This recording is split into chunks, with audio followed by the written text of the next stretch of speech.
একটু ফান করি। অনেক তো কান্নাকাটি, হ্যারাসমেন্ট, দুঃখ কষ্ট গেল। সেদিন সবাই জানতে চেয়েছিলেন আমার এই ইয়েলো কালারের টি শার্ট আর 3/4 প্যান্টসটা আমি কোত্থেকে নিয়েছিলাম। তো ওটা নেওয়া হয়েছিল আসলে থাইল্যান্ডের ব্যাংককের সেন্ট্রাল থেকে, তাও 5 বছর আগে। এই 5 বছর একটা পুরুষ 12 ভাতারির জন্য নিজের জন্য কোনো শপিংই করি নাই। যাই হোক, এখন থেকে নিজের জন্য শপিং করব। মজা করলাম আসলে। লাইফটা খুব দুঃখ কষ্টের মধ্যে যাচ্ছে, তো মাইন্ডটা ডাইভার্ট করার চেষ্টা করছি। বিকজ মন ভালো না থাকলে শরীরটাও ভালো থাকবে না।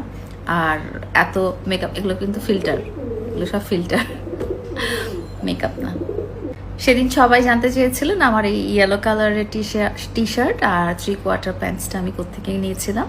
তো ওটা নেওয়া হয়েছিল আসলে থাইল্যান্ডের ব্যাংককের সেন্ট্রাল থেকে, তাও 5 বছর আগে।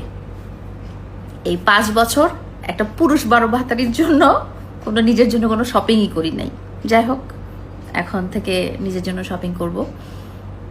মজা করলাম আসলে। লাইফটা খুব দুঃখ কষ্টের মধ্যে যাচ্ছে, তো মাইন্ডটা ডাইভার্ট করার চেষ্টা করছি। বিকজ মন ভালো না থাকলে শরীরটাও ভালো থাকবে না। আর এত মেকআপ, এগুলো কিন্তু ফিল্টার, এগুলো সব ফিল্টার, মেকআপ না।